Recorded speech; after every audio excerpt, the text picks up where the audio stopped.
Can you guys hear me right now? Have I seriously been talking 10 minutes and no one... That's sad.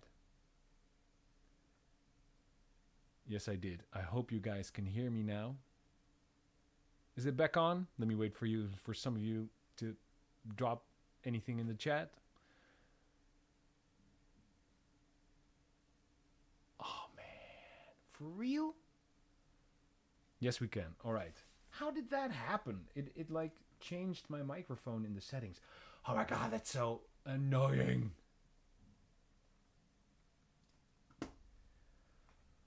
Oh, it's Monday, right? That's basically a Monday thing.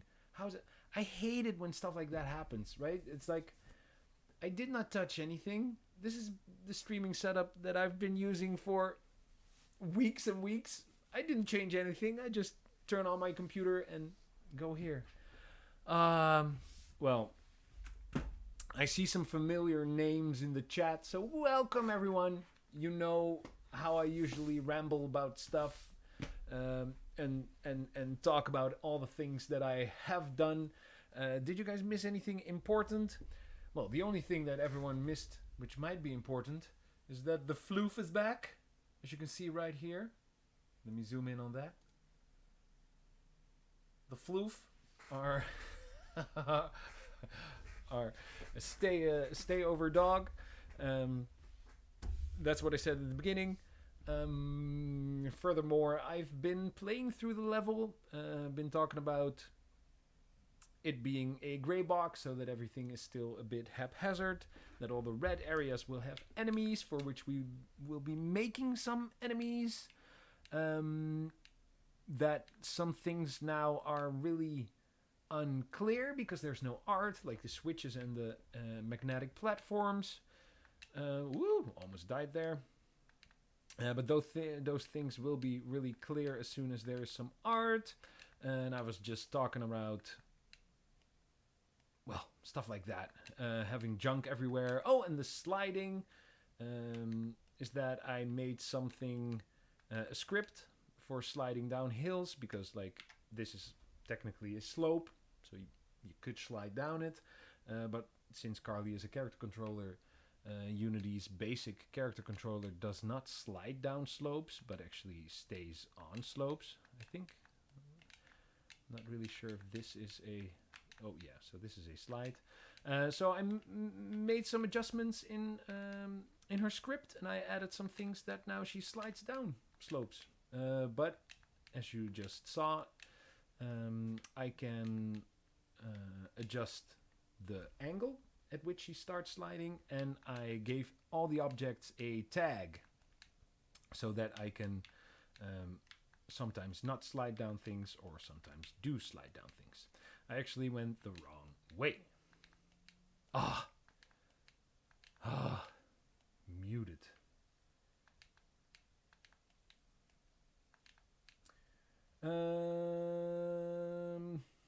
Hey, Scrawhive, it's randomly generated? What is randomly generated? What is randomly generated?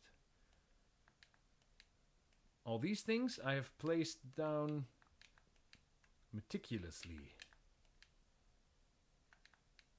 So when you go up here, and I believe there's a platform rising up out of the toxic mucus.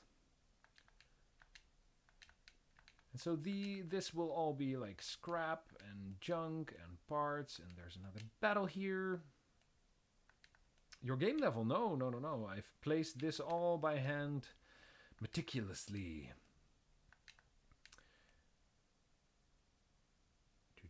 But I, of course, know where to go. So a little bit of platforming towards the camera, and then there's again a battle. So as I've reiterated, red areas are for battles, and these are, you know, they are pretty open right now. You know, if I zoom out a bit, they're not going to be this big, right? So there's going to be props and stuff like that, and cutting stuff off. But you know, for gray box, this is fine right now. All right, so we have some more platforming over here. And so the idea is now, at this point, you have to go here. Ooh, it's actually a double jump. But if you want to, you can go explore a little bit, drop down here, activate this switch, and then nose around here. And then this actually also opened up. Oh no, there's like a switch back here. So you can go back. Nice little bit of exploration. I believe you can actually go there, yeah. And then at this point, we will be somewhere near the end. Well, we're not actually somewhere near the end. And so all this space will be filled, right? There will be stuff to do here, stuff to see, stuff to interact with. But in the gray box, it's just not that important. And then here at the end, there will be another boss fight. All right. So, but that is basically the level. So as I said in the beginning, I think in the previous stream we ended up around here. So in the previous time I made the rest of the level. I actually skipped over this part, but this is supposed to be some sort of a mini game to sort of like a claw machine grab a parts box. I thought it was fun, but I didn't prototype that yet. All right, an enemy. So what I want to make, actually the idea is that in this level there are a couple of enemies, and two enemies work together. So there's one enemy that is a medium enemy, classified by my small, medium, large enemies, and it basically has a tractor beam, I guess. So it can lock on to Carly and then shoot a beam, and you actually get stuck for a couple of seconds, I guess. We'll figure out how long. And then there's another enemy, which is a flying type enemy, somewhat similar to what we made in the tunnel. And as soon as Carly is locked on, it will start shooting at you. So, you know, there's sort of this this complicated connectivity between those two enemies, and between if you encounter them both in a fight, because you will, like, I think almost always encounter them at the same time. So are you first going to take out like the flying drone so that they can't shoot on you, and the like the lock-on enemies do less damage, or are you going to do it the other way around so that you don't get, you know, stuff like that.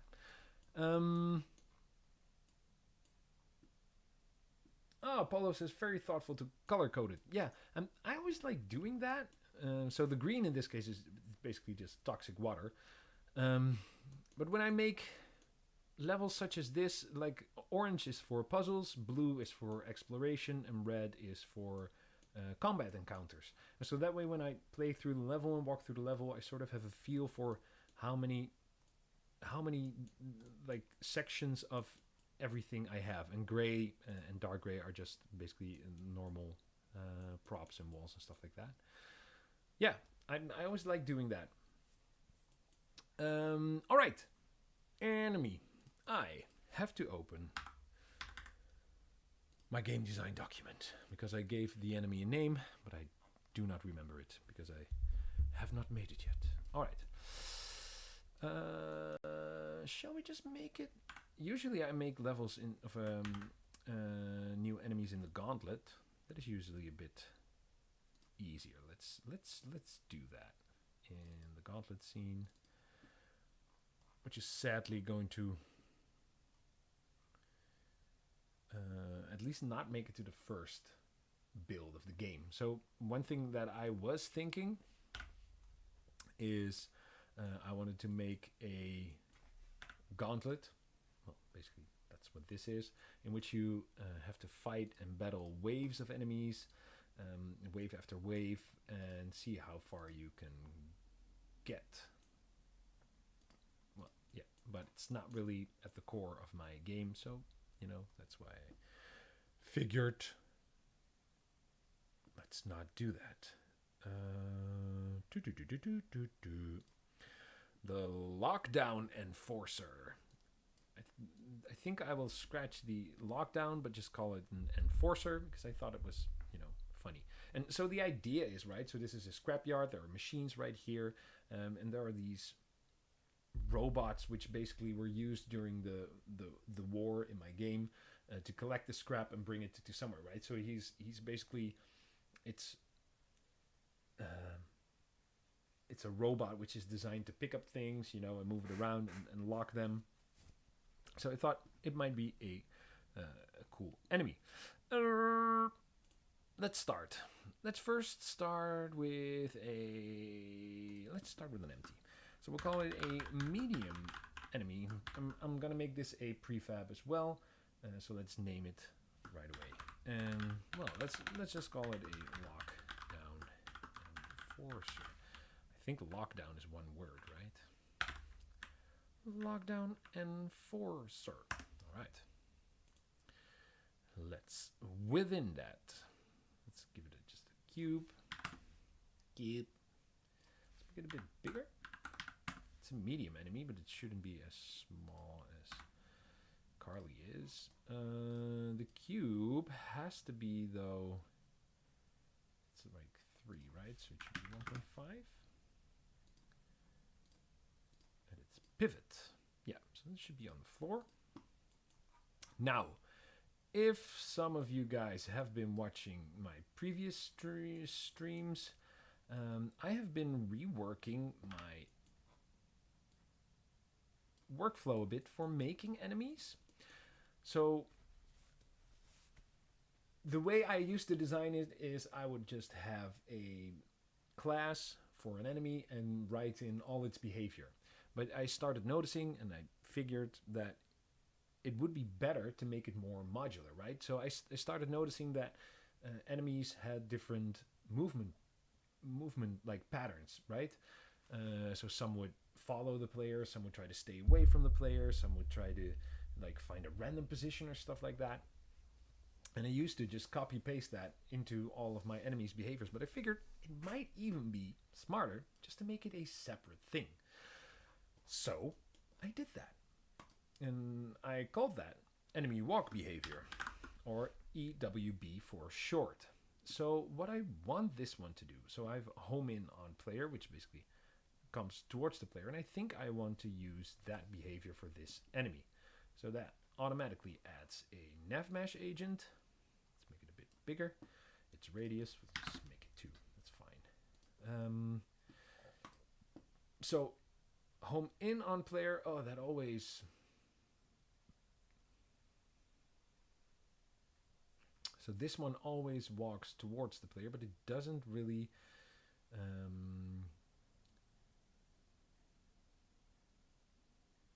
stay a set distance from the player, which is, I think, what I want. So I think that is the stay away from player, which is perhaps not the best. So I want to always look at the player, and I want it to stay at the distance. Let's for now keep it 10. So technically, I just add this script. And what should happen now is this thing, this block, should stay at 10 units from my player. And as you can see, it actually does. And it also always looks at me, which is fun, right? Of course, it is really slow right now, so I think 6 would be better. Of course, the acceleration, since it's robots, it should be instant, I think. Angular speed can also be really high. That means that, it becomes really agile. And these are like settings that I will tweak as art is made, right? So for now, I have no idea how this one's going to look. I had Midjourney for the thumbnail create something which I thought looked okay. That's of course not the way this one's going to look. But so now I have a enemy that walks towards my player and stays at a distance of 10. I could increase this one, so now it will stay at 15. I could even make this 0. Now it will just home in on my player. It will always push it away. So 2. That's just really cool that already I have something that does this, right? So that's why I really wanted to switch over to this like more modular way of working. Now, of course, like the rest of its behavior is still going to be specialized. It's not the it's not the right word, but you know that's what we're gonna do next. No, I can type this in again. I think 15. Now I think actually this enemy should be pretty close to you. And this stay at distance check mark basically indicates that as soon as I'm closer than 8 units, it will move away for 8 units. But I think I want him to come close because that's basically sort of his range. So, and as soon as he gets into range, it will be... He will sort of target you. We will need a particle effect for that.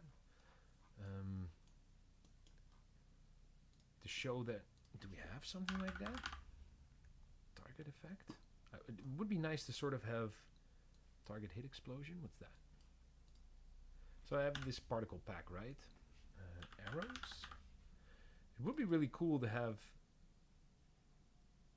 some sort of like almost like Zelda-like triangles.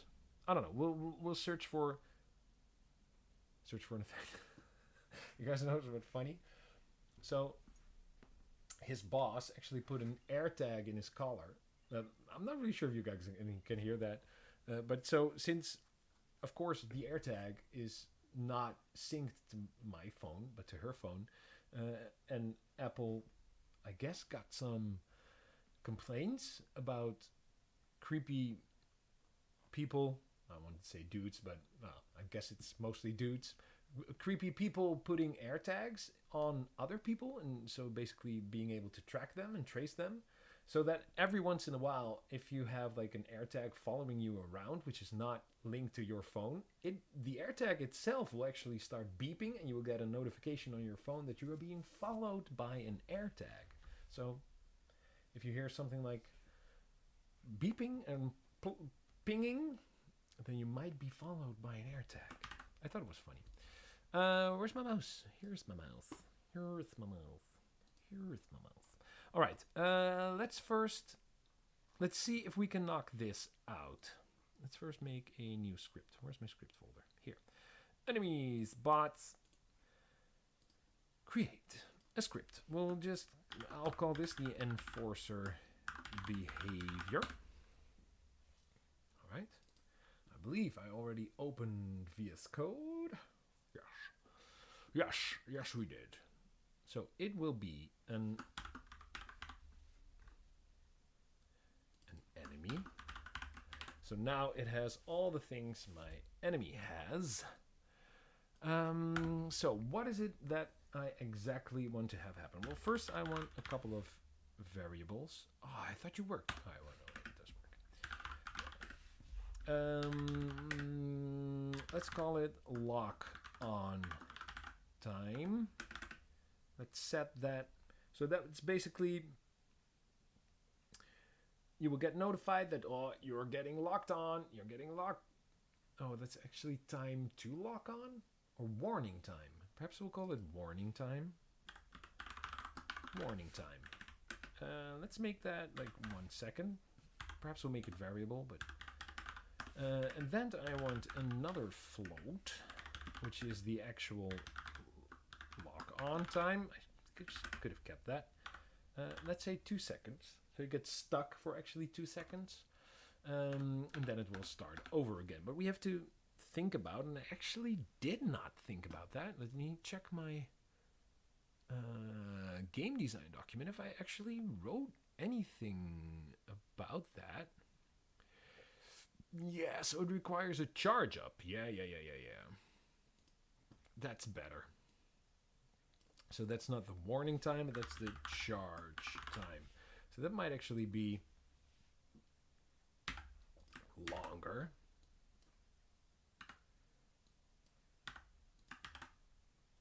Charge time. Yeah. And so then, when do we want to start charging? Do we, for instance... Well, of course, as soon as he is active, so the player is near, then he wants to charge. But I do feel that Carly should be within a certain range. So I'm thinking about how this is going to work, right? That is... So he's charging, because you don't want to, like, the enemy be all the way over here, and you're walking around here, and all of a sudden you're... So he should have a range.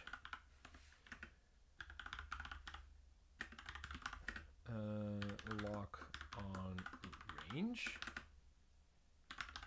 So now set that to 10. So we have a lock on time, we have a lock on range. So I would say as soon as you enter that range. So, but that also depends, right? Can you like block the range? So perhaps you should stay within that range. So if you stay within his range, but then the charge time should be less. Let's try that one first. So if you stay within the range for 1 Mississippi, 2 Mississippi, well, that's perhaps, well, maybe 3 seconds is not that long. So as soon as you stay within that, stay within the lock-on range for this amount of time, you get locked on for that. So let's actually make it stand for that. All right, let's give this a header just to make it a bit more clear. We'll call this lock on variables. Right. So we have I think it's a protected override void update. Yes, we want to do the base update. And here we want to, so if enemy is enemy active, so if you are active, then we want to, can I actually already check that?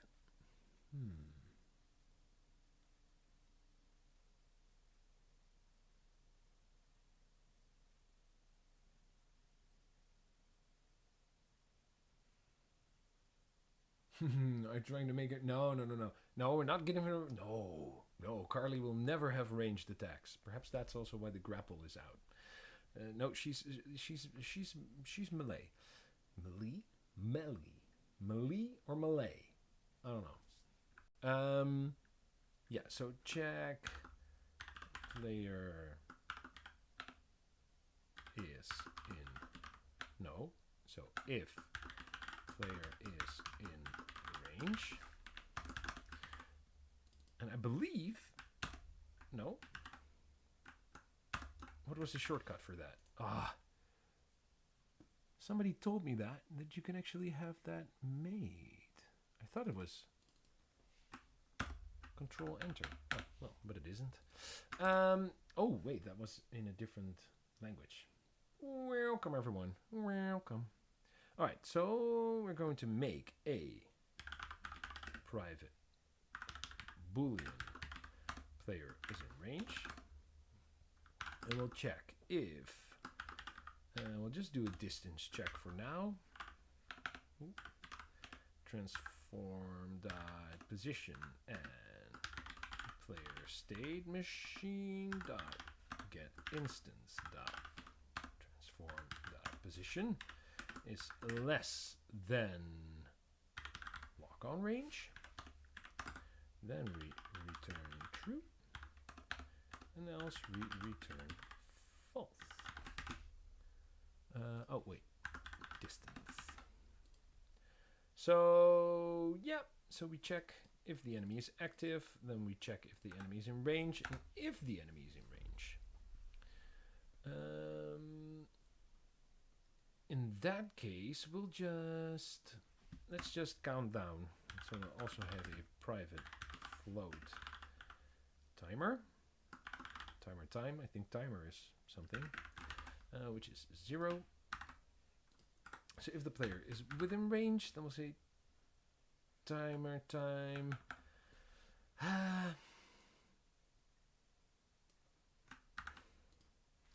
Let's do it like this. Let's also make a protected override void start. So we'll do the start, and then we'll set timer time to charge time.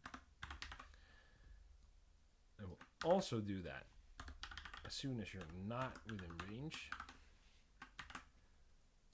And here we'll just say timer time minus equals time dot delta time. Alright, so it will start counting down, and then here we say if timer time is less or equal to 0, then we want to we'll just say this, lock on to player.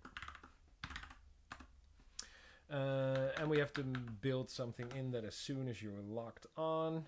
So we also want to have a private bool locked on equals false. Wait. I used to do underscore, so I should keep doing that. If a player is in range and not locked, no. Oh, wait. I overrode it. That's dumb. And not locked on. Yeah, so this is good. And else. So. Oh, wait. Let's do it like this. Wait, we can also do it like this. If underscore locked on, we'll just return. That's even better. So as soon as you're locked on, we don't have to worry about any of this code. So here we have a private void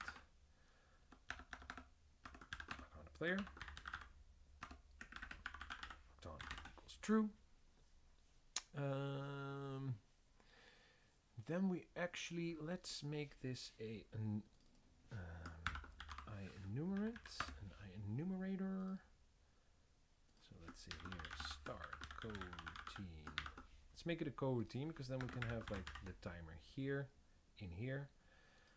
So we'll say, well, lock on is true. And then we'll just yield, return, new, wait for sorry guys, wait for seconds, and this is going to be lock on time. Locked on equals false, and we're just going to say that the timer's going to do that, so the timer will also reset.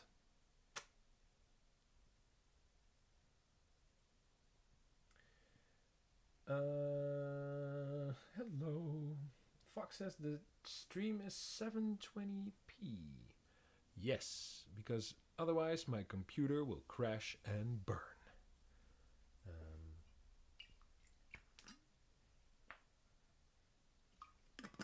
The frame rate will be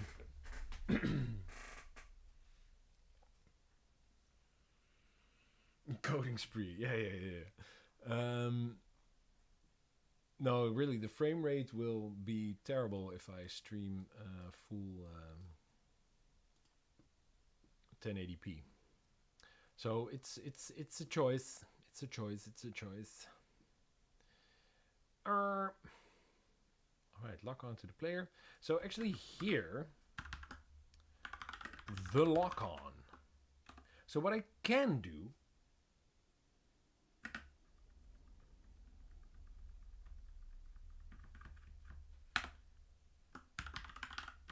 I have a function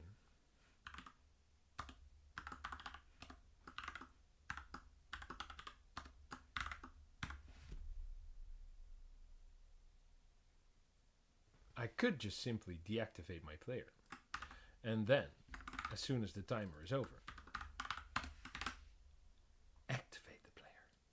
So this will not look good because it will have, I believe, as soon as I deactivate the player, because I use that for interactions, loading levels, objects, stuff like that. So it will have like the bars, the black bars. What are those called again? Now I want to know. Now I want to know what letterbox. That's what it's called. It's called a letterbox. Nevertheless, let's see whatever the hell this does. Oh, wait. So I have a public override deactivate enemy. So as soon as the enemy is deactivated, I want to set this one as well. Sorry. Yeah.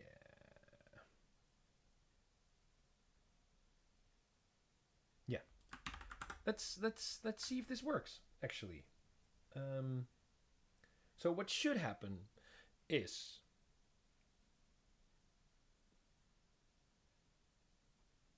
let's first draw. Let's draw the range to see when I'm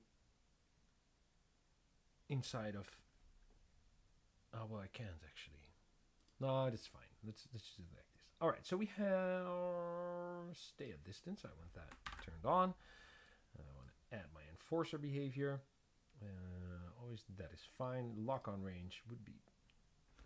Let's make it 15. Let's make it a little bit bigger. All right. Let's just see what happens. So, if I stay within his range for 3 seconds, I get deactivated for 2 seconds, and now it actually works.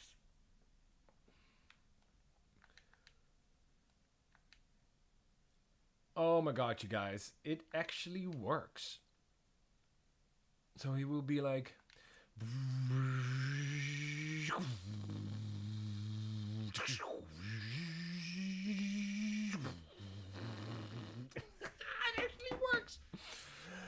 Oh my god. Oh, let's do it one more time. That is. Alright, that is.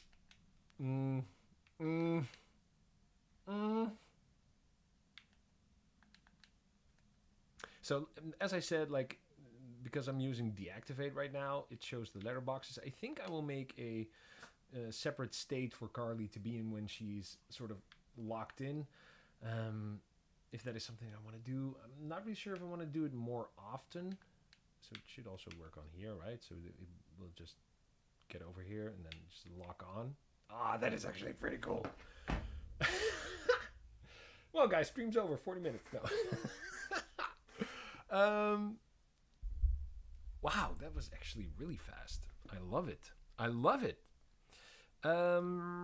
Let's see if we have a cool effect that we can apply to Carly when she is locked on. I don't know. What sparks? Well, it's definitely not that. Combat? Do we have like a? So this is a pack I bought on the asset store, which is amazing. I actually really love this effects pack. Let me zoom in a little bit. Money, portals, power up, sparkle, start, trails, ice trail. No, it's pretty cool though, but it's not a warning.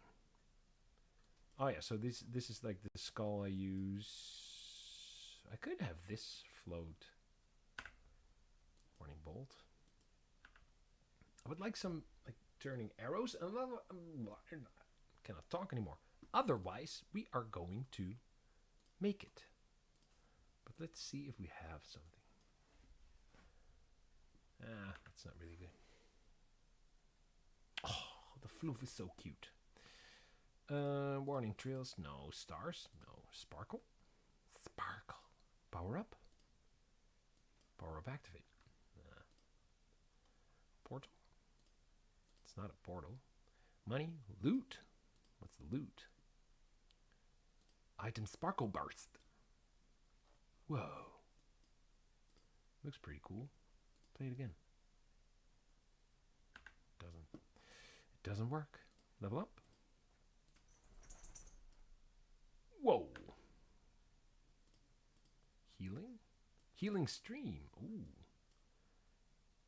Do we have something like a lock-on stream? Hello, Floof. The Floof is leaving. Oh, that's a flare. Feathers? Emoji? Emojis? Joy. Sadness. It's a sad emoji. No. Cards? No. No, no, no, no, no. I don't think it's in there. Dust, confetti, bubbles, smoke, spark. I also don't think it's over there. Giblets? No. Sword? No. Shield?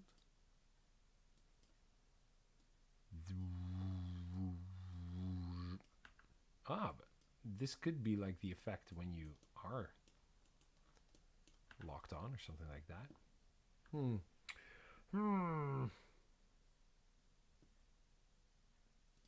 Decals? Energy? No, and decals something on the floor, right? Yeah. Blood bomb brawling. Not really sure I have something. Metal explosion. For this standard, what's this? Whoa. Whoa. It's a pretty cool explosion though. Could be something like you get locked on and then it's muzzle flashes, shield. Nah. Shield hit legacy. Oh wow. We could also make something. We can always make something. Do I have like arrows?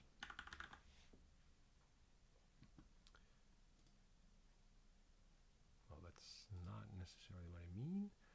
A skill arrow.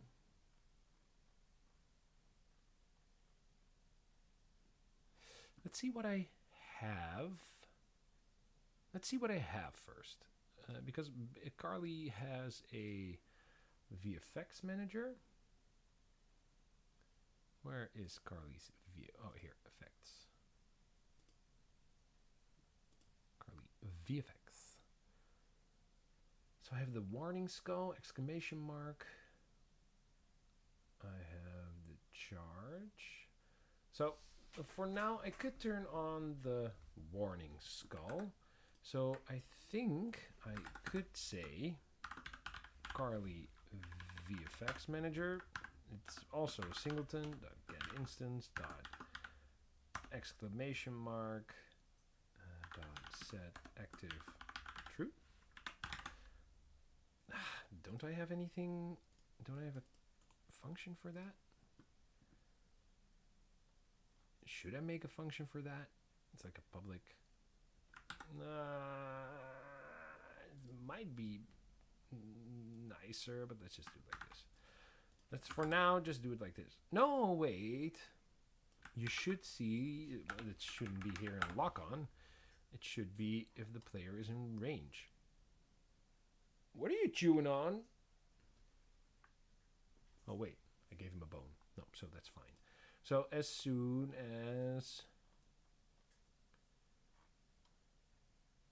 this is true,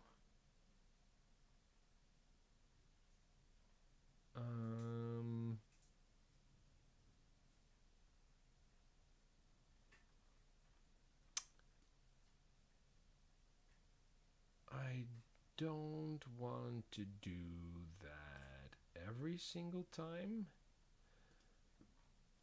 No, I have to do that every single time. So I could say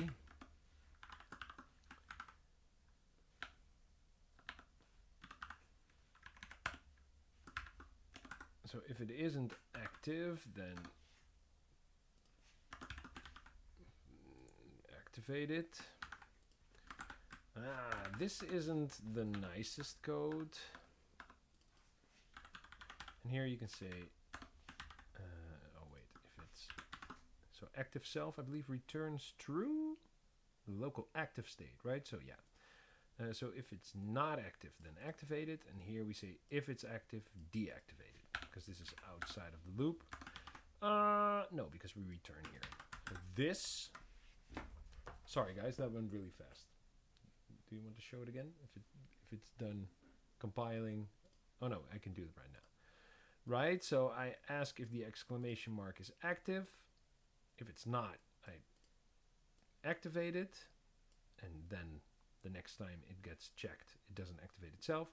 And then otherwise, if we don't return, so we're outside of the distance, outside of the lock-on range, I think this should actually be, it's nicer if it's that. If it is active, then you can deactivate it. And otherwise, if it's not active, then it skips over this code. So that's better. Yeah, that is better.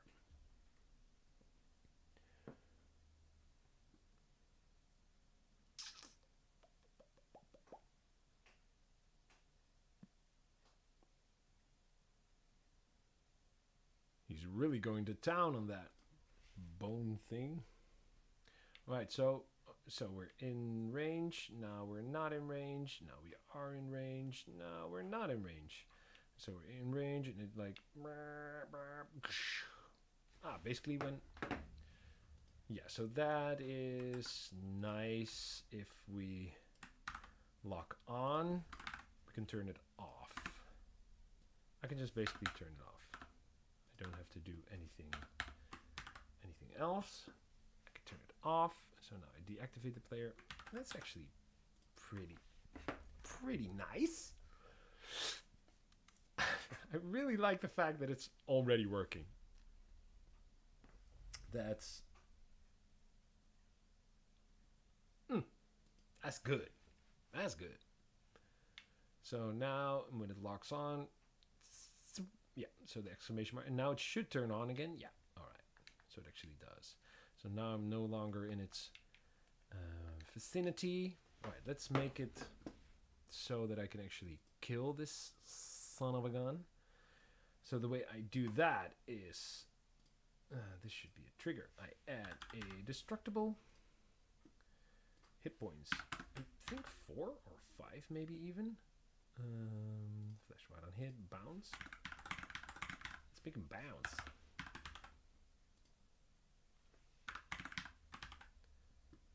No. This should be like so. Let's make him bounce. Remove model and destruction. I don't think that's supposed to happen. Like so. Then here we have a destructible that is going in here. And I believe. Oh no, I'm locked on. So now the other enemies swarm in. Oh wait, it is actually already dead. What did I not do? Oh wait, remove model should be on. Remove model and destruction. Destroy model shouldn't be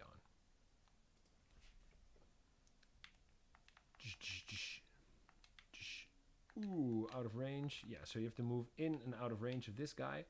Ah, that's a problem. Yep. So I shouldn't get... Hey, wait a second. This man...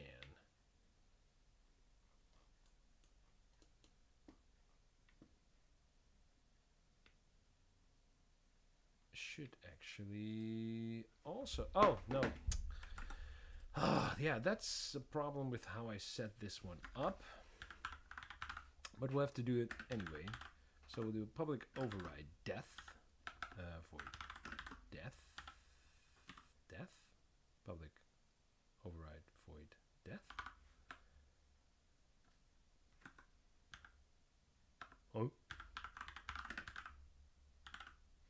Override void death.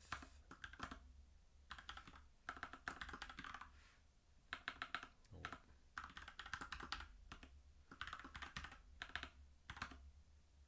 What's wrong with death? Enforced behavior death cannot be accessed, modified, when override protected. Why is it protected? Protected. Alright, whatever. Here we say game object dot set active to false. False. And here we also say, well, this is a bit nasty. Oh no, wait. You know what we can do? Because we also have to set it in the deactivate. So we'll just set it here because I believe, if I'm correct, death calls deactivate enemy. Let's to make things even better. No, because if we're dead, then we're not active. Yeah. So I think I could. Can I? No, because I don't always want to hide it on death. Oh, it's reloading the script assemblies. Come on, Unity.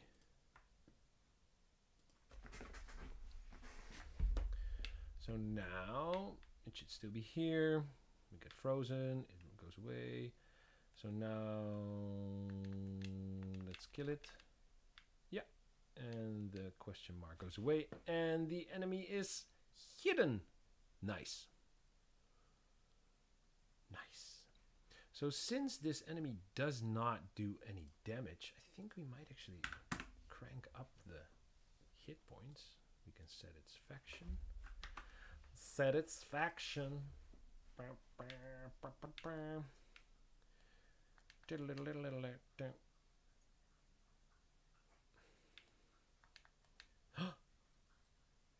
And so she also, of course, has to get like a cool pose.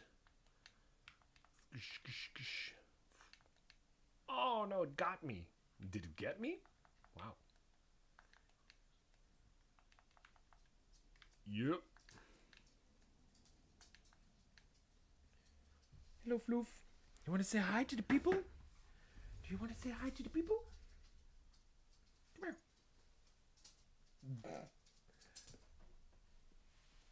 No, he doesn't want to say hi to the people. You want to say hi? I want to go to sleep. You go to sleep. He just had a snack and a drink. He just wants to go to sleep. Don't we all? Alright,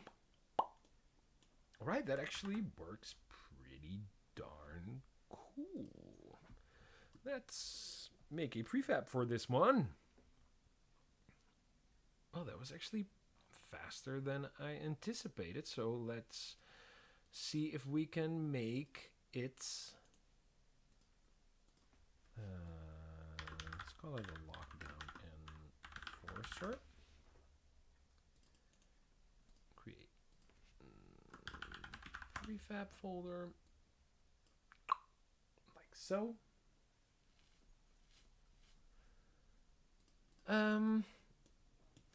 Let's also create its counterpart, which is going to shoot.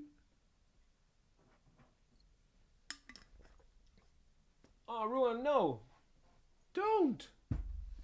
I don't know what happened, but he's been... Don't scratch up the one-of-a-kind wrenched merch. I should, of course, be wearing my merch, but I'm not. Sold nowhere. If you haven't wishlist wrench on Steam right now, he's been bitey lately, chewing on stuff. Don't chew on my shirt. I gave you a bone. You can chew on the bone. Do you want to say hi to the people? Come here. Come here. Come on. Come on, Floof. Want to say hi to the people? Big Floof. Want to say hi? Go wave. Wee. See, we both redheads. All right, you can go down. Come here. Let me put you down. You go back to sleep, but don't chew on my stuff. Especially not on the one-of-a-kind merch. What are you thinking? What are you thinking, Floof? All right. So last time it's the bullet storm drone, I think. Is it that one? I think it was this one. So, oof, hold on.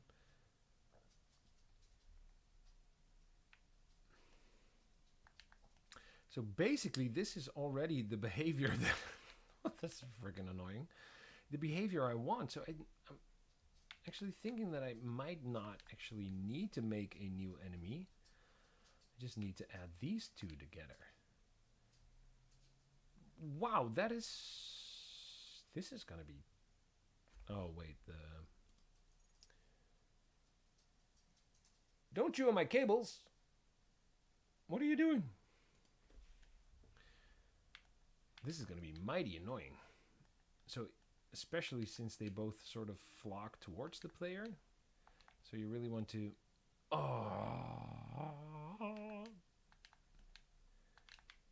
This is actually the behavior I want. So even the bullet storm drone, it does like this area.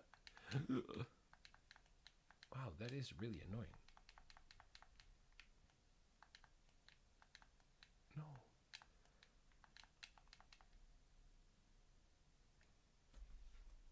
Wait. I think this might be too strong. Perhaps...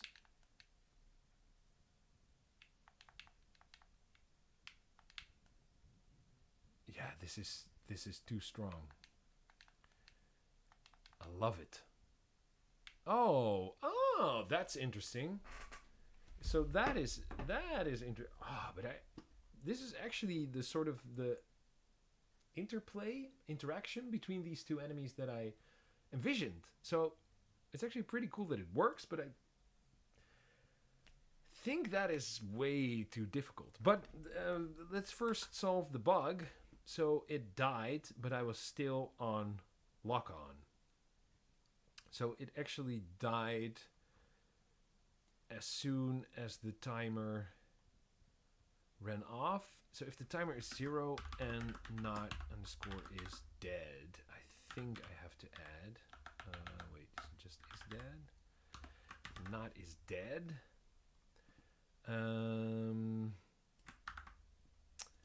Death. Do I actually have if...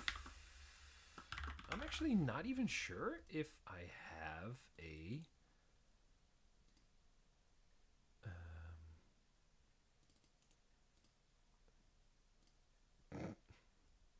That's not the way to get there. If I have like a Boolean... Yeah, player deactivated. So, alright. So in here, if player state machine... And this is going to change, right? Because I'm going to make a different class for this.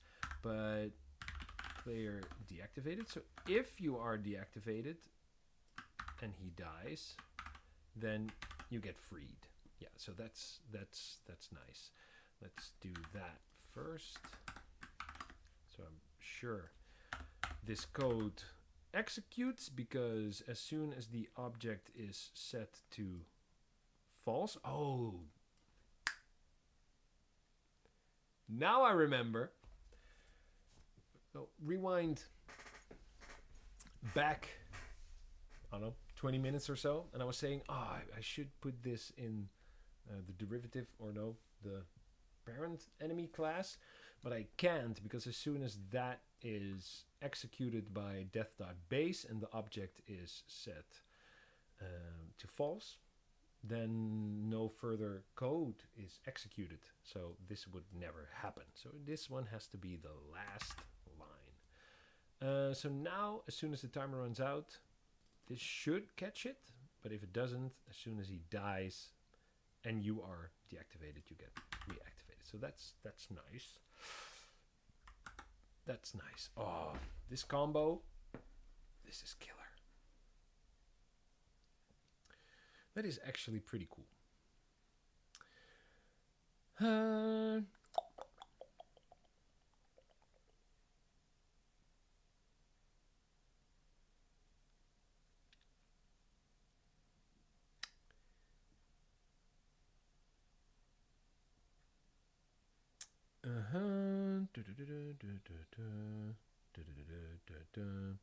So there is another enemy. So I'm thinking like maybe we can start off another enemy. This enemy took like an hour to make. That's actually pretty decent.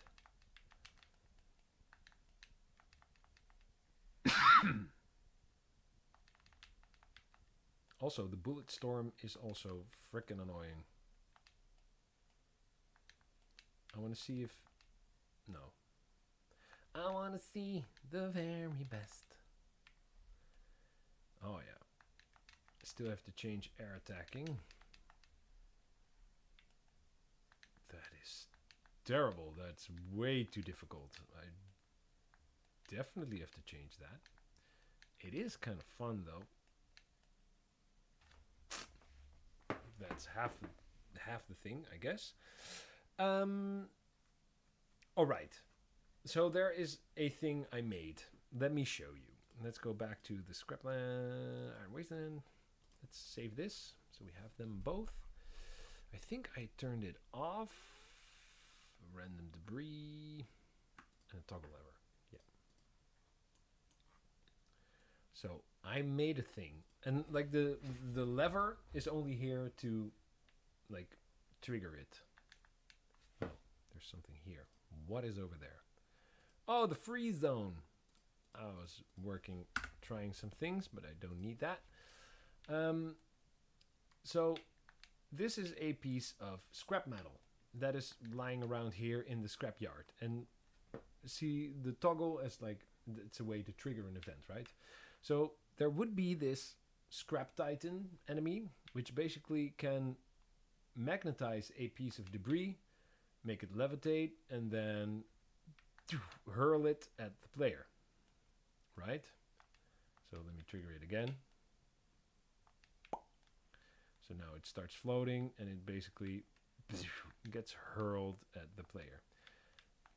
I'm not sure if I like this. Well, it's also physics based, so it's pretty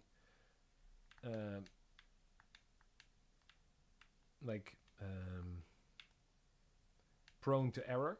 That's what I was trying to say. It's pretty prone to error, and it was also ChatGPT helped me with this actually, because I couldn't necessarily get it. You see, like we added some drag and stuff like that, so it doesn't really look that nice. I really like the levitating part. So the first part, like, it also adds like a random rotation, and then it shoots towards the player, but it doesn't really feel good. Ooh. So I'm not sure, but so my idea initially was to have an enemy which could sort of randomly pick up pieces of debris from the floor and throw them at Carly.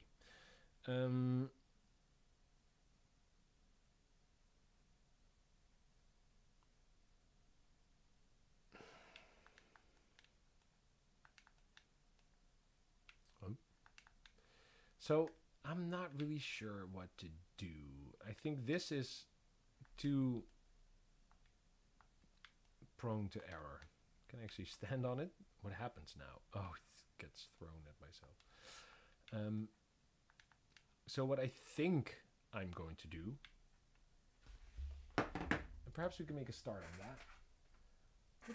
Look what I have. I have a small notepad, so I'm going to sketch it out for you guys. So what I think would be cool. Wait, maybe I shouldn't use green ink. So let's say we have this little dude right here, right? And then out of the floor, we'll have rise some pieces of debris basically around him. And so they'll come from the floor, so it looks like, well, that's not what I expected to happen. So it will look like they rise up from the floor, and then they will float there for a second, and then he will shoot them like, it'll shoot them outwards in a bullet hell pattern. So basically they will be like bullets from the bullet hell. Show it.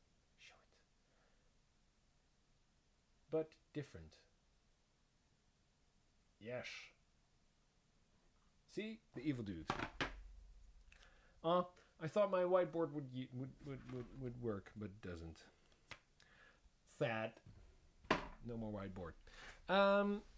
Let's make a start on that. Why not? Scrap Titan. We got nothing better to do. Do I want to save this? Oh, wait.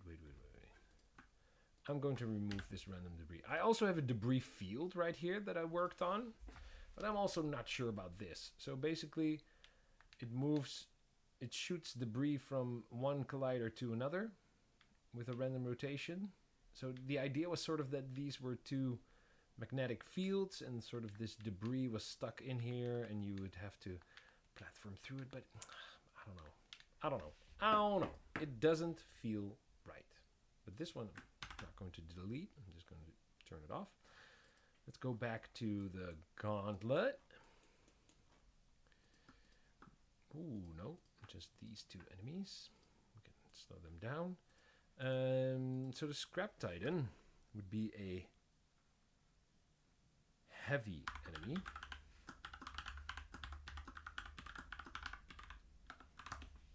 Because it would be big. It would be massive. Let's make a giant cube. Yep. 2.5. Let's put it on the floor.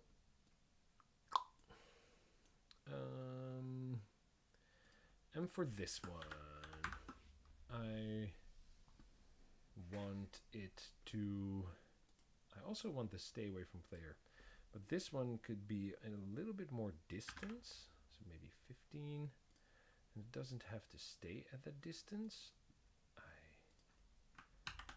also don't want it to always look at the player. This one can be slow.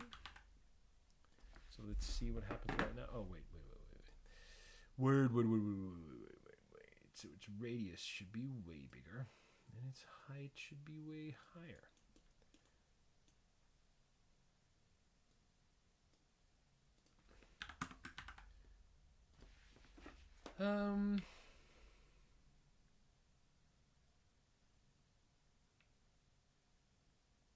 So this way, if the player gets close, then he will start to move away until he's 15 units away from the player. I could also have him like stay at the distance. So this way he will try and maintain a distance towards the player. So that's sort of the difference between an aggressive enemy, I guess, and a non-aggressive, more defensive enemy. And I feel this one should be a more defensive enemy. I could have it always look at the player. I'm not sure I want that. So now it will just move away, right? And it will not.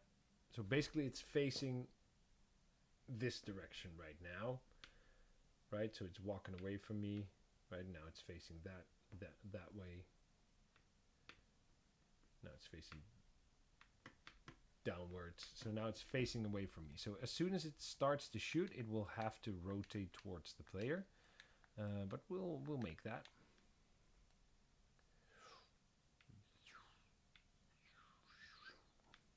All right. So, and again, like that, we have a walking thing, a walking enemy, right? Which I think is really, really cool in the way the system with the enemy walk behaviors work. I can basically make anything, right? So we'll make a start on this. I don't think we'll finish this one tonight, but we'll make a start on this because the other one went so well. So it's called Scrap Titan Behavior. Yes.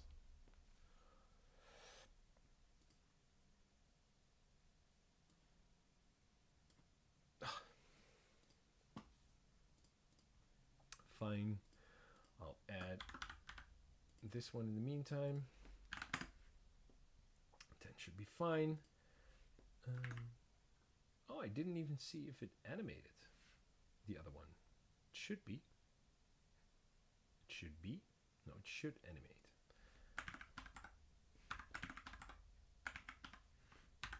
Let's see if this one actually animates. Oh wait, there's no enemy behavior on it yet. As soon as I hit it, yeah, it bounces, right? I like that. I always like that. Perhaps this one should have more bounce, but whatever. Scrap Titan, are you loaded yet? Yes, yes it is. All right. So this one is also an enemy. And right away, it is now possible to kill. Let's add this one. Let's add this one in right away. Do we need to start anything? No, no. So already now it should be able to die properly.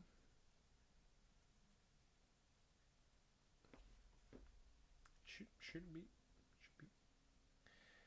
Hey Mosey. Mosey asks when I'm planning on releasing. Well, I hope you have wishlisted Wrenched on Steam yet. If you haven't, there's a link in the description down below. So the plan right now is in 2025. Basically the beginning of 2025. And I know that that is in about a year. But if I look at the amount of work that I have to do alone in my spare time, I'd rather be realistic than say 6 months, because it's not gonna happen in 6 months. It's just way too much work, and I already, as some of you guys know, cut down the game a little bit. I scratched some features. I scratched some content that I was going to make, which basically, so real quick, if you don't know, I had these sort of two middle sections. One was like a shoot 'em up with a flying plane. Some of you guys already said, hey, where's the flying plane? I thought it was really, really cool, but I scratched it because it's not part of the core game. And I added it because I thought it was cool to have something that is sort of different in between. I also had like a part where you would pilot a tank, also sort of to break up gameplay a little bit. But at some point I was thinking like, all right, I want to finish this, and I want to finish it like polished, right? So if I spend time making those features, which are basically mini games, not really part of the core, it doesn't really add that much, right? So that's something that I've actually had some trouble with deciding that, and if I really wanted to do that.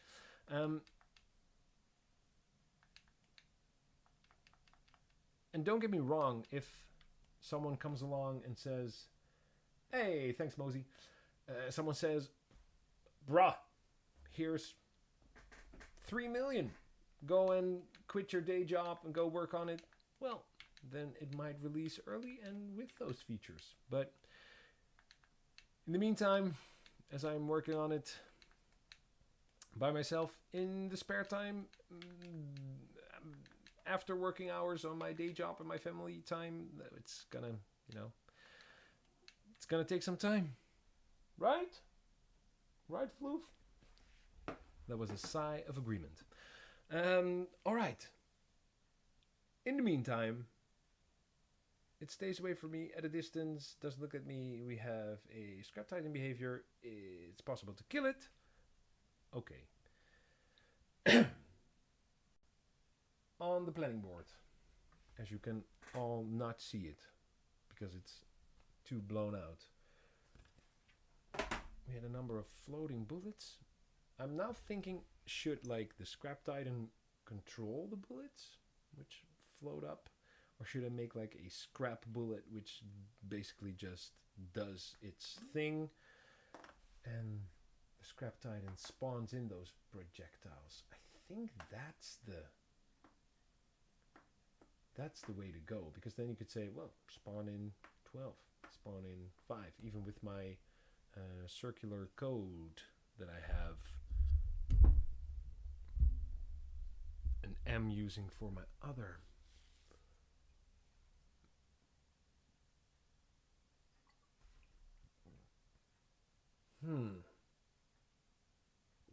I think I should do it like that. Then maybe today we should make a... So let's park this one right here. Let's put a pin in it.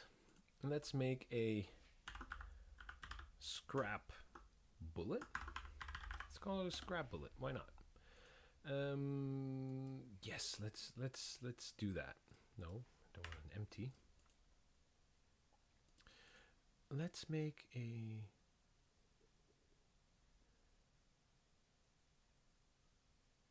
sphere.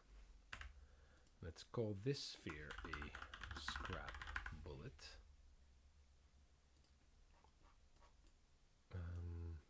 Is this sphere big? No, this sphere is not big at all. Sphere collider. No. Ah, but I don't want to set its size like this. That's not what I want. Sorry guys, I'm gonna do it again. I'm gonna start over. A scrap bullet. Underneath here I have a sphere. 3 might be a bit too big. So this scrap bullet, alright, it's gonna have some code and it's gonna move up.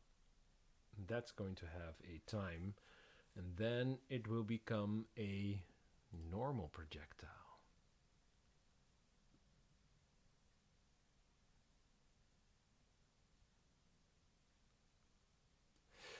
If I make it a projectile right now, damage 1, speed, let's say it's just normal 5. Lock on to current player position. Did I make that?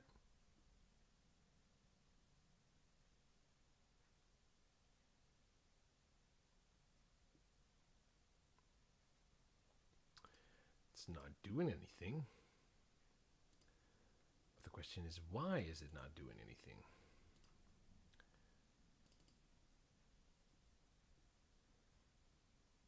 Ah, it needs a rigid body. All right. Why is it not a recommended required component then?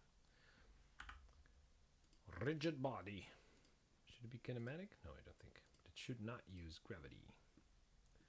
Gravity is working against me. Hey. Did not lock on to the current player position. Let's say it does not fade out. It starts moving in that direction. Why does it start moving in that direction? That's what I want to... Oh, wait. Huh? It was still on. So now it should go that way. Alright. So that is cool. But that lock on to current player position, that doesn't work. But this works. So if I put it on 10, then it will basically just shoot towards me. That's pretty cool. So now I want to have it move up, then activate its projectile status. Do I have something like is active or not? No, it's basically on awake. Oh, it's on enable.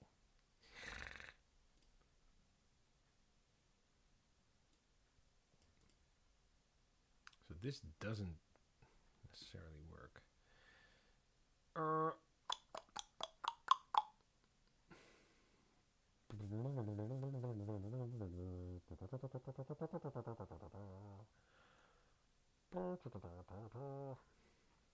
Wait.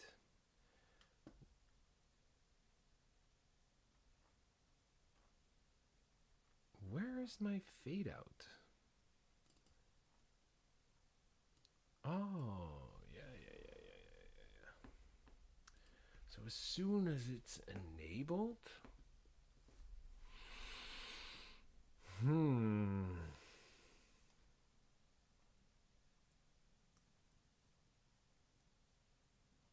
So if I want, so what I'm thinking right now is how do I want to have this, because I want it to rise out of the floor. I would like that perhaps to happen if you were watching a couple of minutes ago, like the random debris, like with random rotation, stuff like that. And then I wanted to start its projectile behavior.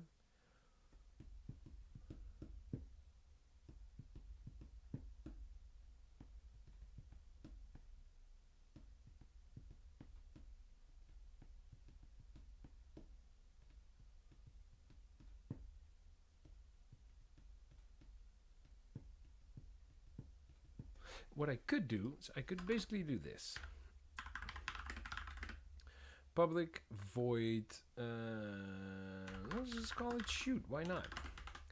And I will put everything that's in here in this function. And then here I will call shoot. So basically now it's exactly the same. What I would do then is I will make a boolean and I will call it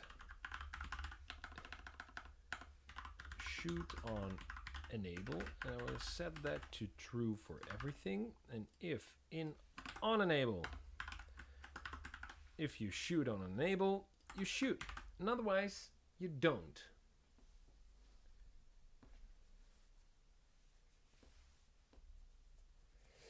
Yes, Mosey, you are definitely right. You are definitely right.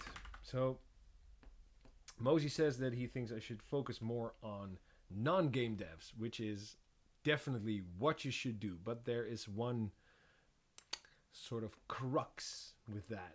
And that is for non-game devs, you need to have something cool. You need to have something that looks really shiny, looks really interesting. And as of now, I'm gray boxing, I'm making enemies, and I have gray levels, which are really speaking to most devs because they are interested in the process.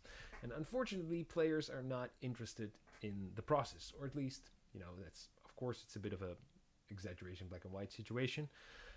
So definitely, but before I can do that, I need to have some shiny visuals. And unfortunately, I do not have shiny visuals as of yet. All right, so now I turned off shoot on enable, and now my projectile doesn't shoot. So that is cool. Oh, I actually have it. Oh wait, so this debris projectile. Sorry, guys. That is actually the code from ChatGPT that he wrote for me. I will use it. Oh, it also is a shoot. I will use this to... right. So this was something that is interesting. Chat did that with a wait invoke, which I had never seen before. But it basically invokes a method name in time seconds. It's basically a timer.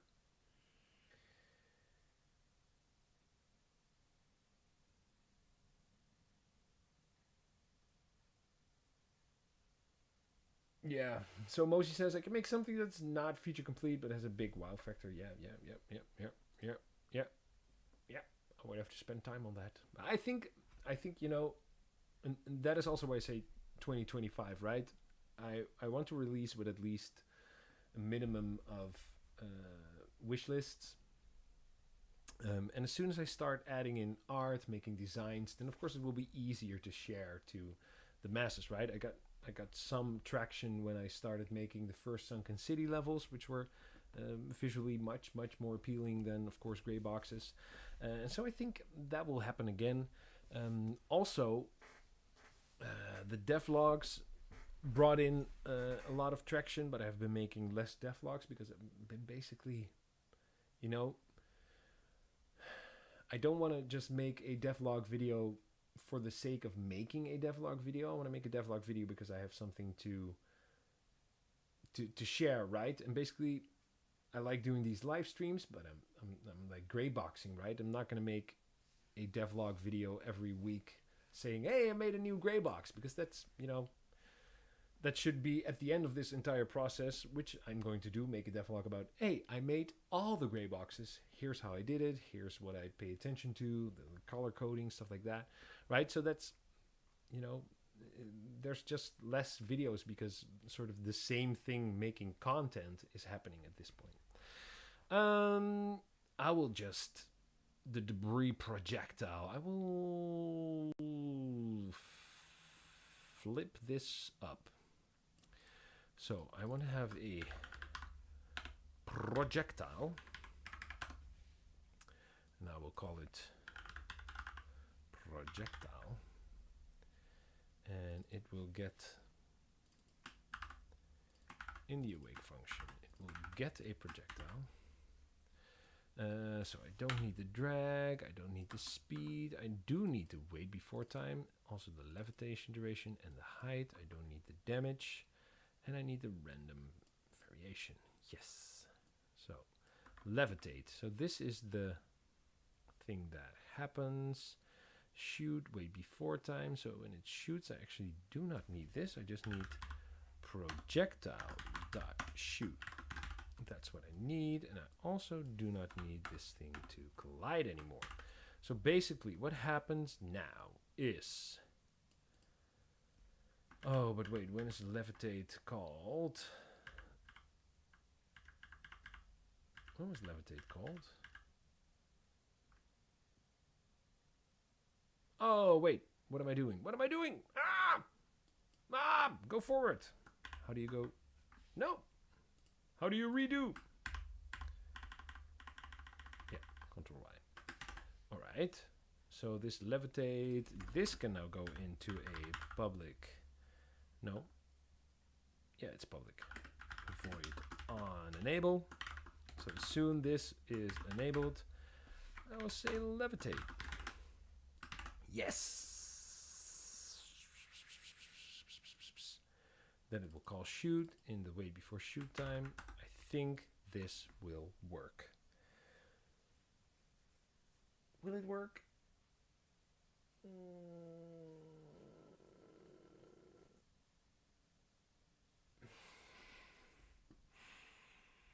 I think it will. Let's, for the sake of argument, put it down here. It still has a rigid body. Oh wait, it does have a rigid body. So I actually want to get, yeah, I want to put that code back. RB, this should actually be projectile as such, as such, as such. Here I want to have underscore RB, look for a rigid body. And I want to make sure that this one is kinematic is set to true. And as soon as you shoot, it is set to false. Yes, I think this should work.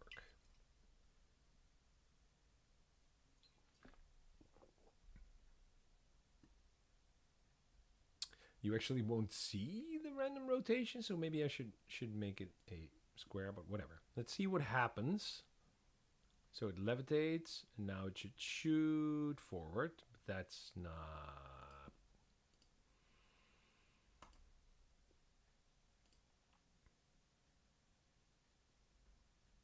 Why does it drop? That's not what should happen.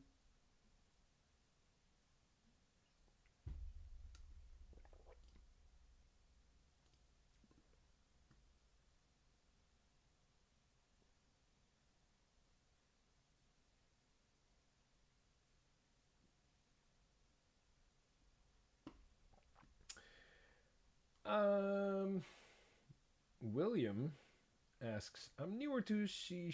Is there a threshold that you cross at some point where you notice you are fluent? I think that is in the far, far future. No, I think it's with learning anything. You just have to spend enough time doing it when at some point you start to see the connection in between what you're trying to do. Like, I am nowhere near fluent, right? I need to Google stuff all the time. Same as when ChatGPT came with something like this. I didn't even know this existed. I just learned that like a couple of days ago, and I'm like, whoa, that's amazing. And of course, I forgot it and didn't use it since. But you know, there's you get around like, all right, so I start to get like, all right, so I can get like components, and then I can do stuff with that, so I can search what this component can do, and I can use this and I can use that. So I think it's more of starting to realize all the things you can do with the different components and different scripting like methods, I guess, than actually like being fluent. I guess it's hard to explain, but I think, you know, it takes a lot of time. I've been doing this now for 2 years. So after 2 years, I guess you can say you should have a very good understanding of what you're doing after 2 years, right? But no, I still wouldn't say that I'm fluent. Definitely not. Definitely not. All right, let's see what is happening. So the projectile, body, back on, velocity.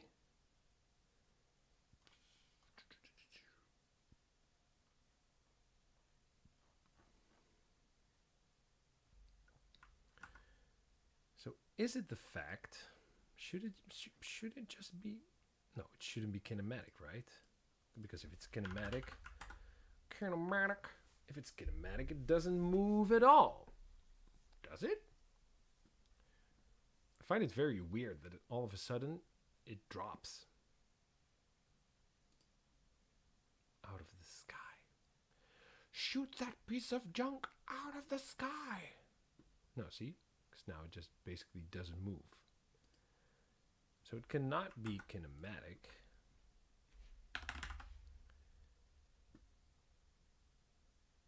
Does it still do something? Perhaps I should also make sure that transform.doKill, that all its doTween animations, because it's using doTween, are killed. But why is it falling? It's not using gravity, so it should not fall through the...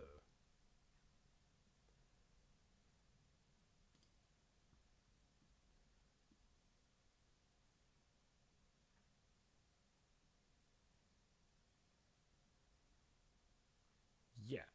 Oh!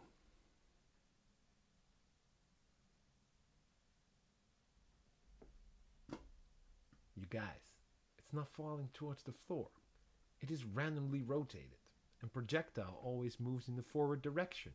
So I randomly rotate the thing. Then of course it's going to go into a random direction, which in this case is always towards the floor. Wow. So that complicates things. So I do... Wait. No, it doesn't. It doesn't. That's... Alright, we'll fix it with my favorite way. Let's have a model underneath here. So in this model, I'm going to make a cube. Because I want it to be a cube. I actually want it to be a flat thing. Then in the debris projectile, we're just gonna have a serialized field, but with different brackets. Serialized field, private game object, but let's make it private. Game object model. And instead of doing the transform, so we do want to move that, but we want to have the model transform rotate. So this should all be model, model, model, levitation duration, fast beyond, model, model, model, model, model. Yeah, so that should be all right. So now we've basically decoupled the visual representation of the piece of debris and the actual piece of debris itself, so that its forward momentum will always be preserved and the model will be rotated randomly, and now it should shoot forward. Yes. Yes. Yes, it does. Yes, it does. And now I can actually activate it again. It should do the same thing. No, it does not do the same thing, because in the sunshine we'll shine together. It does not reset. And I do want to pool the objects. Oh, it should reset. So in order to do that, I could save its initial, or I could set like a starting height. No.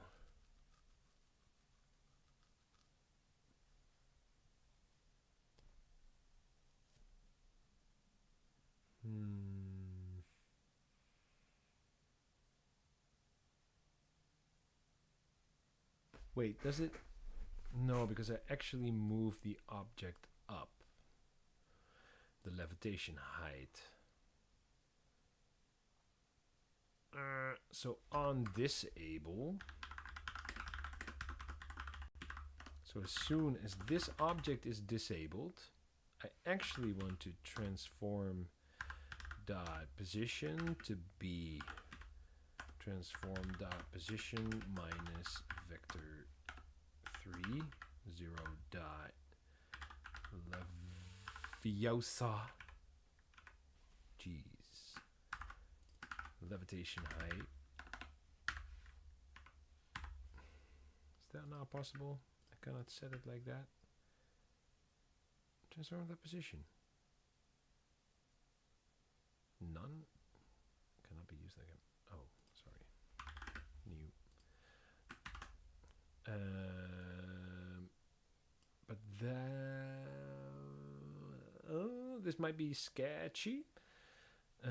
And the model is also rotated, so I also want to say model dot transform dot rotation equals quaternion identity. So that should reset it to its original. This should actually work. Should move it down, the levitation height.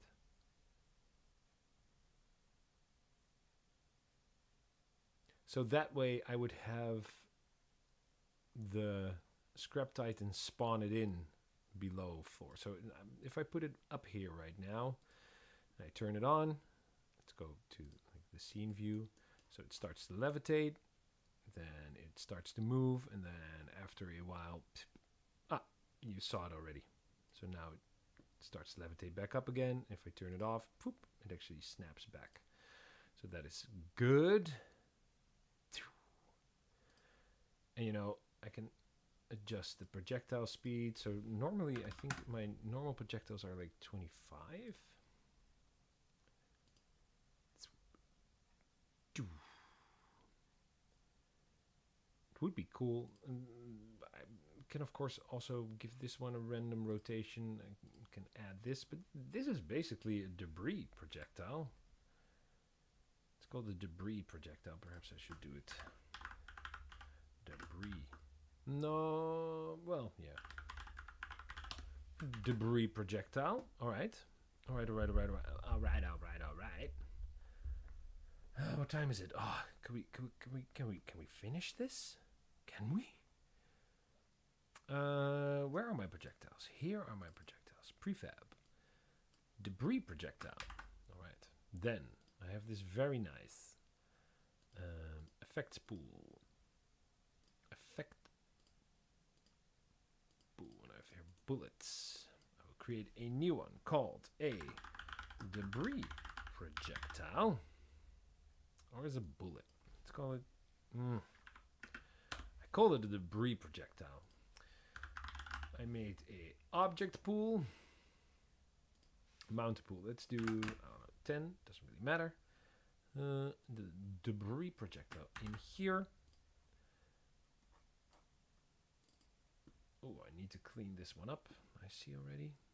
So I have bullets. I should have explosions, projectiles. So same one. Debris projectile. All right. So now, in here.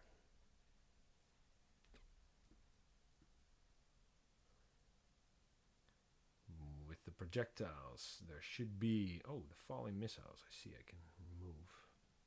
I have to clean this code up. This code is a bit nasty. All right. So now I have my object pool linked. So I can save this one. Now I could delete this one.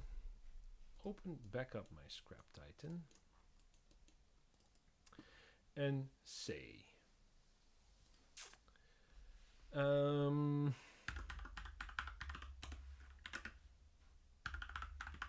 let's see, a private float. Time between shots is usually what I use. Let's make this 3 seconds.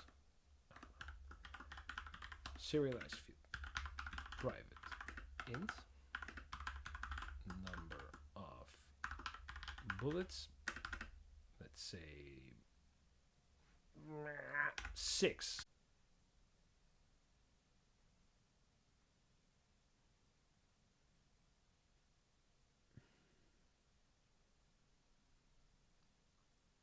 Do I need anything more? No.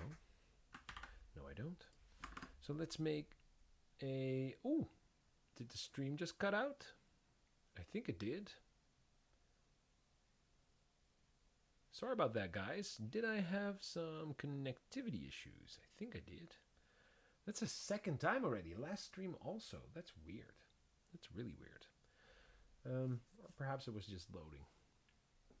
I have like on my second monitor, I have my stream. I can monitor my stream on my second monitor. I saw it loading. I don't know. I don't know if I dropped. If I did, sorry. Today's stream. Perhaps I shouldn't stream on Monday anymore. It's riddled with technical difficulties. All right.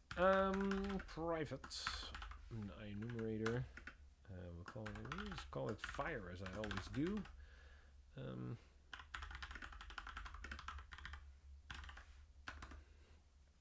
So I actually want to steal the boombox behavior. This is what I want to steal. I actually also want to steal that code, but let's not for now. Like so. Number of bullets. I don't have to do that. I also don't want to have the sound. Number of bullets. Oh. Well, let's just put it with a small. Yeah.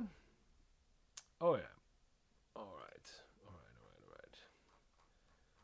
So we need to have a max spread set here as well. 25, so that's 25 degrees. And it has a gun point. Yeah, I actually also want to have that, which is basically the point from which the bullets emanate. Gun point, and yeah, why not? Let's also give it a bullet speed. Number of bullets and a bullet speed. So now, time between shots. So we'll just say yield return new wait for it. Wait for seconds. Time between shots. And then here I want to do start coroutine fire again. So this is not per se the way I would do this, but I'm trying to, you know, see if we can get something to work before I end it all. Like so, coroutine. Yeah. No, I'm not going to. I should actually like save the coroutine and have it stop and start as the enemy deactivates. But for now, I just want to have this.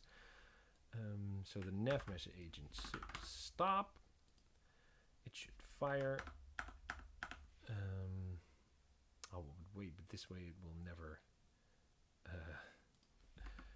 EWB, the enemy walk behavior dot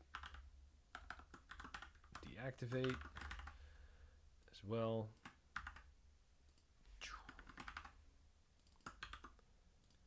Activate. I could actually.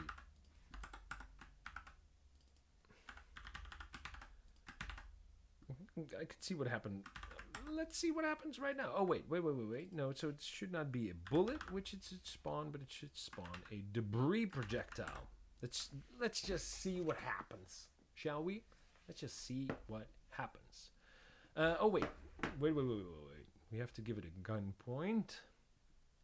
Oh, and at this point, it doesn't always look at the player, so I do not want this enemy to always look at the player, but for now, just in order to sort of make an end of this, I will, so that we don't have to.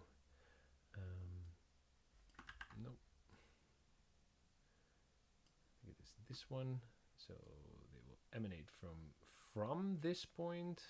So I will move that a bit forward. So let's just see what happens.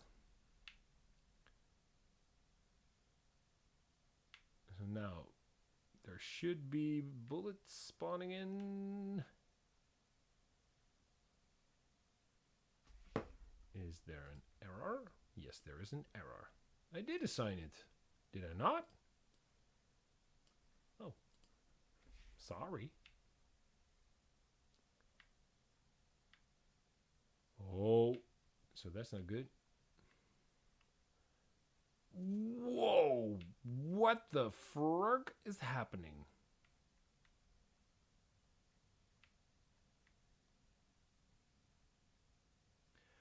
Oh, yeah. I know what's happening. So first of all, they have collision, which they shouldn't have. They should just at least act like bullets. So let's fix that. So I know what's happening. So what I want, let me get back my board again for you guys. Let's see if the camera wants to focus on it. Oh, it's upside down.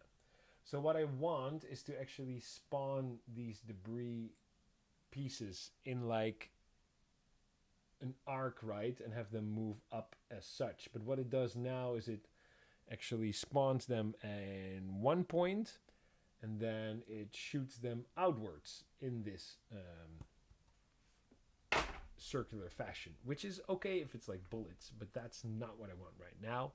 Nevertheless, let me see if I can fix them, because basically at this point, this should be a trigger. This one doesn't even have a thing. This one should be a projectile. Yes. I think this should fix it already. So at this point, it's not going to work because this is just the way that it works. Oh, what is happening? What is happening? So it's randomly spawning them.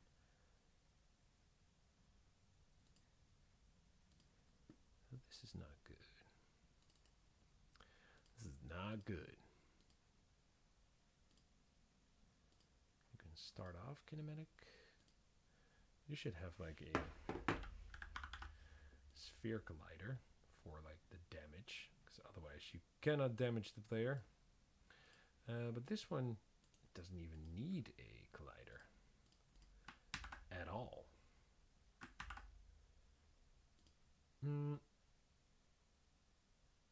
Projectile. Yes. It should also be on the projectile layer. Is that what it was? So they should move up. Random rotation. And now they should spread out. So that actually works. Sort of. Oh. Wait. So you know what's happening? So the random debris, so the levitation duration is 2 seconds, and then it also takes 3 seconds. So it takes 5 seconds before it is actually loaded. And this guy shoots every 3 seconds. So if I make this 7, let's make this 100, well, 100, and number of bullets, let's keep it at 10. Now, they should at least, let's also for the sake of testing, rotate this, oh wait, that's bro 180 degrees. So now it should at least work. Sorry guys. Yeah, so there they are. Now they should shoot, nope, why not? That is weird. Time machine shot 7 seconds. So they poop, levitate, they start to move. 7 seconds. I don't know why that rotation was weird. Well, there's something wrong, but there's a lot wrong with the way I'm spawning them in.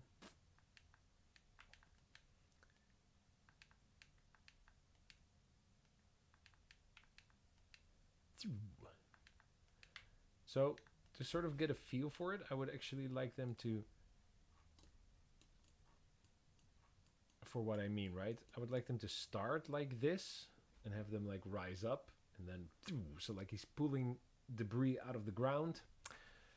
But that, we'll fix that in a different stream, which I think will be coming Wednesday. So let's review what we did accomplish tonight. We made a lockdown enforcer, which if you're close to it, it sort of freezes you and you get totally destroyed by this enemy. It will totally destroy you. I have to move out. Yes. You should have like a counter, right? To see. I did make a timer. I did make a timer.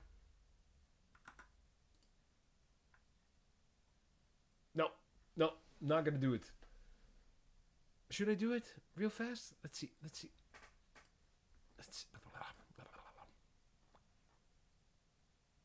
Timer if the player is in range. How did that work again? Did I have a timer here? No, in the HUD. Could I just, as soon as you are in range, so as soon as we show the HUD manager, timer?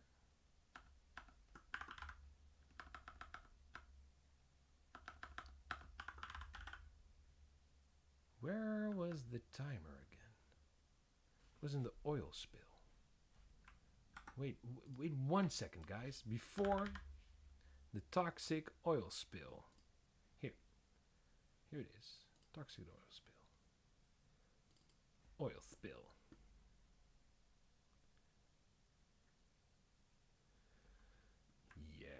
so that's basically just doing what it's doing.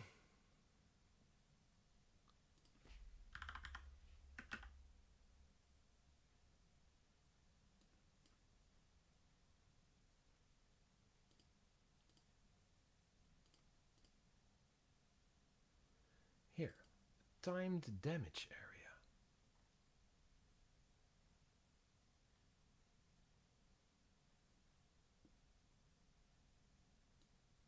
Player timer. Player timer. Start countdown.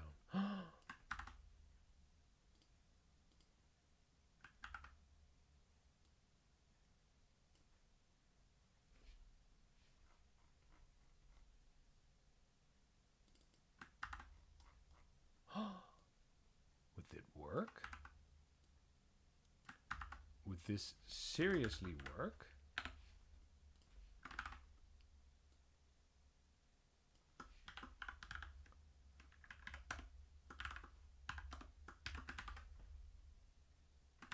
Does this work? That would be amazing. Then I would actually have made something. Wow.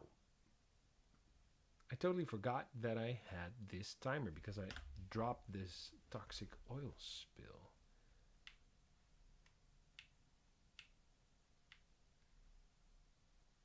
Alright, but it's not accurate. But it starts a timer, which is actually pretty cool. But it doesn't... Why is it not accurate?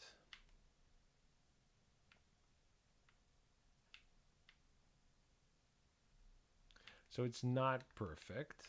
It's not looking perfect, right? But... Ooh. Dead.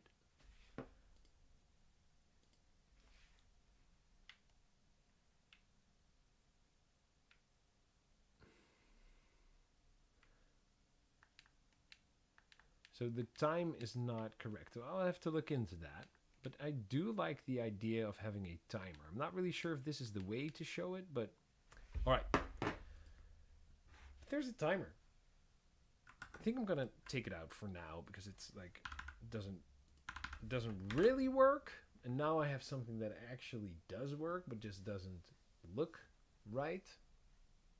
I'm going to call it quits, guys, before I end up, you know... This is the way you spend another 6 hours on your Monday night working until 1 a.m. to fix something that's, you know, that's just not working. That's the way it goes, right?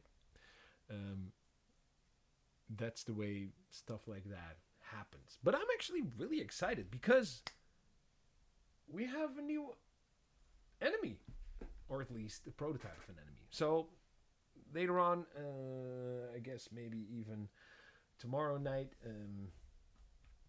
I will start placing them within the level. And then Wednesday, I think it's going to be Wednesday, we will be back and we'll finish the scrap titan and we'll actually make the flying debris work. We'll actually make it so that it starts in an arc instead of starts at one point and then spreads out. No, it starts over there and it spreads out. And the timing, you know, it's all already late. I couldn't really figure out how the timing worked on that and why it didn't work, which was actually weird. Still don't really get it. In any case, thank you all for watching. Thank you all for commenting. Thank you all for wishlisting Wrenched. If you haven't done that and you're still watching, there's a link in the description down below on which you can wishlist Wrenched on Steam, which would really, really help me. In the meantime, go make a game. Work on your project. Do it. It'll be fun. Thank you for watching. I hope to see you Wednesday or in the next one. And if I don't, well, good night, good day, good morning, whatever time it is over there. And I will see you all.